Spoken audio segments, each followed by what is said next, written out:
बोला जाएगा। इससे डबवाली, नारनौल, नांगल चौधरी, सिवानी, हिसार, भट्टू कलां, गुल्ला और पेवा जैसे कई ब्लॉकों के विद्यार्थियों को मॉडल संस्कृत स्कूल में शिक्षा ग्रहण करने का अवसर मिलेगा। आदरणीय अध्यक्ष जी, मैंने प्रत्येक जिला में एक राजकीय मॉडल संस्कृत विद्यालय को centre of excellence in sports के रूप में विकसित किए जाने का प्रस्ताव रखा है। ऐसे पुनर्गठन के लिए हरियाणा खेल विश्वविद्यालय राई, हरियाणा शिक्षा बोर्ड भिवानी व शिक्षा विभाग द्वारा सामूहिक प्रयास किए जाएंगे।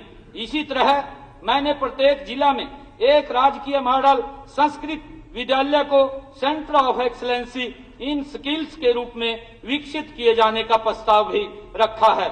ऐसे पुनर्गठन के लिए श्री विश्वकर्मा कौशल विश्वविद्यालय पलवल, हरियाणा शिक्षा बोर्ड भिवानी व शिक्षा विभाग द्वारा सामूहिक प्रयास किए जाएंगे। जिला अंबाला, कैथल, कुरुक्षेत्र, फतेहाबाद, चरखी दादरी और महेंद्रगढ़ में कुल 12 स्कूल दोहरी पाली में चल रहे हैं। वित्त वर्ष 2025-26 में इन विद्यालयों में आवश्यकतानुसार आधारभूत ढांचा तैयार कर इन्हें एकल पाली में चलाए जाने का मेरा प्रस्ताव है। आदरणीय अध्यक्ष जी, यदि यह प्रयोग सफल होता है तो वर्ष 2026-27 से बाकी जिलों के दोहरी पाली में चल रहे स्कूलों को भी इस योजना में सम्मिलित किया जाएगा। छोटी कक्षाओं से ही विद्यार्थियों की विज्ञान एवं प्रौद्योगिकी विषयों में रुचि बढ़ाने तथा इनमें उनके कौशल को विकसित करने के लिए प्रदेश के 13 जिलों में स्थित 50 राजकीय वरिष्ठ माध्यमिक विद्यालयों में एक अटल टिंकरिंग लैब स्थापित की जा चुकी है। वित्त वर्ष 2025-26 में 615 अन्य राजकीय वरिष्ठ माध्यमिक विद्यालयों में एक नई विज्ञान, प्रौद्योगिकी, इंजीनियरिंग एवं गणित स्टेम लैब स्थापित की जाएगी। इस प्रकार एक भी जिला इनसे अछूता नहीं रहेगा। इनमें 12वीं कक्षा तक के विद्यार्थियों को रोबोटिक्स, 3D प्रिंटिंग व AI जैसी आधुनिक तकनीकों की शिक्षा भी दी जाएगी। आदरणीय अध्यक्ष जी, यह चिंता का विषय है कि अभी तक अंतर्राष्ट्रीय व राष्ट्रीय गणित ओलंपियाड दोनों में हरियाणा का प्रतिनिधित्व बहुत कम रहा है। राजकीय विद्यालयों में तो इन प्रतियोगिताओं के बारे में रुचि न के बराबर है। मेरा मानना है कि हमें इन दोनों प्रतियोगिताओं में हरियाणा के प्रतिभावान विद्यार्थियों की भागीदारी सुनिश्चित करनी चाहिए।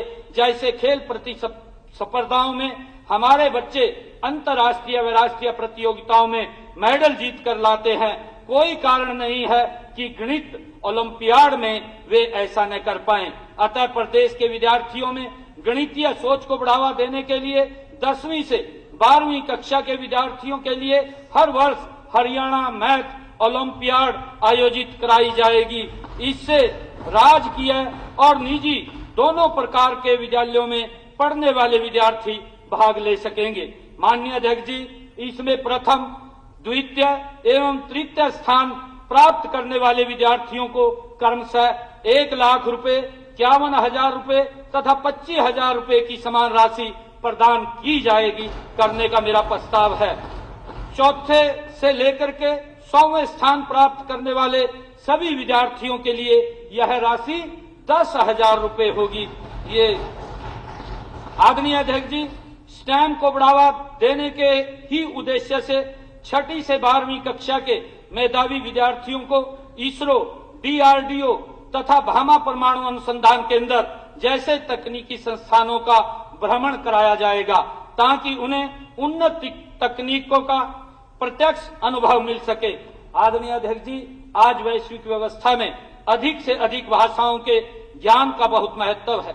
इसलिए राष्ट्रीय शिक्षा नीति 2020 के प्रावधानों के अनुरूप वित्त वर्ष 2025-26 में 9वीं तथा 10वीं कक्षा के पाठ्यक्रम में तीसरी भाषा को शामिल किया जाएगा। राजकीय विद्यालयों में इच्छुक विद्यार्थियों को फ्रेंच भाषा पढ़ाने के लिए फ्रांस सरकार ने हमारे अध्यापकों को गुणवत्तापूर्वक प्रशिक्षण में सहयोग देने का वायदा किया है। शीघ्र ही हम उनके साथ इस आशय का MOU साइन करेंगे। 10वीं व 12वीं के विद्यार्थियों के हित को ध्यान में रखते हुए हरियाणा विद्यालय शिक्षा बोर्ड द्वारा अपनी वेबसाइट पर 10 वर्षों के प्रश्न पत्र तथा मॉक टेस्ट भी उपलब्ध कराए जाएंगे। आदरणीय अध्यक्ष जी, अपना स्टार्टअप बनाने की इच्छा विद्यार्थियों में प्रबल करने के उद्देश्य से शैक्षणिक सत्र 2025-26 से हर जिले में उद्यमिता प्रतियोगिताएं आयोजित करने और चयनित टीमों को उनके विचार को व्यावसायिक मॉडल में परिवर्तित करने के लिए 1 लाख रुपए राशि दिए जाने का भी मेरा प्रस्ताव है। आदरणीय अध्यक्ष जी, मैं विद्यार्थियों एवं अध्यापकों की सुरक्षा के हित में हर पीएनसीडी स्कूल, मॉडल संस्कृत स्कूल तथा हर क्लस्टर स्कूल कुल मिलाकर 1497 राजकीय विद्यालयों में सुरक्षा, निगरानी व अनुशासन के लिए सीसीटीवी कैमरे लगाए जाने का प्रस्ताव भी रखता हूं। आदरणीय अध्यक्ष जी, सभी 197 राजकीय मॉडल संस्कृत विद्यालयों एवं सभी 250 पीएमसीडी विद्यालयों में ई पुस्तकालयों का निर्माण करने तथा इन्हें स्कूल समय के उपरांत सामान्य जन के उपयोग के लिए भी खुला रखने का मेरा प्रस्ताव है। आदरणीय अध्यक्ष जी, बुनियाद कार्यक्रम वर्ष 2022-23 में 9वीं तथा 10वीं कक्षाओं के विद्यार्थियों की बुनियादी समझ को बढ़ाने के लिए शुरू किया गया था, ताकि वे देश और प्रदेश स्तरीय प्रतियोगी परीक्षाओं के लिए तैयार हो सकें। 103 ऑनलाइन केंद्रों के माध्यम से हर वर्ष करीब 6000 विद्यार्थियों को इस कार्यक्रम के तहत प्रशिक्षित किया जाता है। विद्यार्थियों और अभिभावकों की बढ़ती हुई रुचि और आग्रह पर 2025-26 शैक्षणिक सत्र से 4 जिलों नामता, गुरुग्राम, हिसार, कुरुक्षेत्र व पानीपत में इसे ऑफलाइन माध्यम से भी शुरू किया जाएगा। आदरणीय अध्यक्ष जी, हरियाणा सरकार के हर विभाग के प्रथम व द्वितीय श्रेणी के अधिकारियों द्वारा हर महीने एक दिन किसी न किसी राजकीय विद्यालय में जाकर समय लगाना अनिवार्य किया जाएगा। वे इस दिन कम से कम 2-3 घंटे अपनी रुचि के विषय तथा अपने विभाग के प्रकल्पों पर विद्यार्थियों से चर्चा करने के साथ साथ उनकी कैरियर काउंसलिंग भी करेंगे, ये भी मैंने प्रस्ताव किया है। आदरणीय अध्यक्ष जी, हम हरियाणा को उच्चतर शिक्षा के लिए एक वैश्विक अध्ययन गंतव्य बनाना चाहते हैं। इस लक्ष्य को सामने रखते हुए मैंने वर्ष 2025-26 में राजकीय मॉडल संस्कृत विद्यालयों की तर्ज पर हर जिले में एक राजकीय महाविद्यालय को मॉडल संस्कृत महाविद्यालय के रूप में विकसित करने का प्रस्ताव किया है। इन आदर्श संस्कृत महाविद्यालयों में उत्कृष्ट शैक्षिक मानक, समर्पित शिक्षण सुविधाएं और विद्यार्थी कल्याण पर विशेष ध्यान दिया जाएगा। आदरणीय अध्यक्ष जी, उच्चतर शिक्षा की आत्मा अनुसंधान एवं शोध कार्य में बसती है।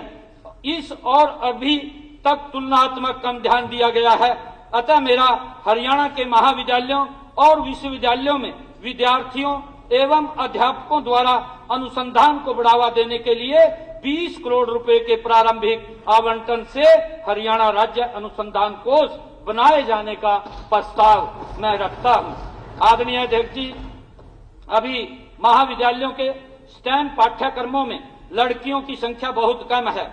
इस हालात को बदलने के लिए मैं कल्पना चावला छात्रवृत्ति योजना शुरू करने का प्रस्ताव रखता हूं। इसके अंतर्गत विज्ञान और इंजीनियरिंग में स्नातक और स्नातकोत्तर की पढ़ाई करने वाली छात्राओं को 1 लाख रुपए वार्षिक तक की छात्रवृत्ति दी जाएगी। आदरणीय अध्यक्ष जी, हरियाणा सरकार के सभी राजकीय महाविद्यालयों में पहले से ही सभी लड़कियों के लिए स्नातक स्तर तक ट्यूशन फीस माफ है। मेरे ध्यान में लाया गया कि कुछ राजकीय महाविद्यालयों के प्रांगण में स्थित महाविद्यालयों में ऐसा नहीं है। ऐसे महाविद्यालयों में बीएससी कोर्सेज में पढ़ रही उन लड़कियों की ट्यूशन फीस माफ करने का मैं प्रस्ताव रखता हूं, जिनके परिवारों की वार्षिक आय 3 लाख रुपए से कम है। आदरणीय अध्यक्ष जी, सभी विश्वविद्यालयों और महाविद्यालयों में उद्योग अकादमिक भागीदारी को अनिवार्य किया जाएगा, ताकि युवाओं को रोजगार क्षमता बढ़े। कम से कम 10% पाठ्यक्रमों को सीखते हुए कमाए मॉडल में परिवर्तित किया जाएगा, जहां उद्योगों के साथ मिलकर प्रशिक्षण दिया जाएगा। इस योजना के तहत चयनित प्रत्येक विद्यार्थी को 6,000 का मासिक मानदेय मिलेगा। इस पहल को सफलतापूर्वक लागू करने के लिए मैंने 36 करोड़ रुपए का बजट प्रस्तावित किया है। माननीय अध्यक्ष जी, व्यावसायिक शिक्षा को बढ़ावा देने के लिए NSQF अनुमोदित प्रमाण पत्रों और श्री विश्वकर्मा कौशल विश्वविद्यालय द्वारा प्रदान किए गए प्रमाण पत्रों को प्रदेश में सभी रोजगार अवसरों के लिए मान्य किया जाएगा। माननीय अध्यक्ष जी, व्यावसायिक शिक्षा को अधिक लचीला बनाने के लिए क्रेडिट पोर्टेबिलिटी प्रणाली लागू की जाएगी, जिससे उनके अर्जित क्रेडिट को उच्च शिक्षा में भी मान्यता दिलाई जाएगी।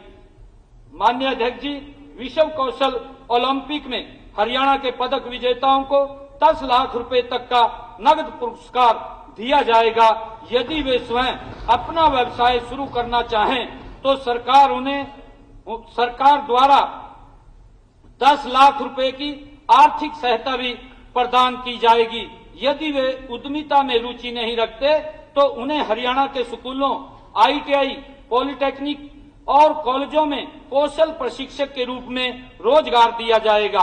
राष्ट्रीय स्तर पर उत्कृष्ट प्रदर्शन करने वाले प्रतिभागियों को 5 लाख रुपए तक की सहायता दी जाएगी। मुख्यमंत्री कौशल पदक सम्मान विजेता नाम की इस नई पहल का उद्देश्य युवाओं को कौशल विकास के प्रति प्रेरित करना और राज्य में व्यावसायिक शिक्षा को बढ़ावा देना है।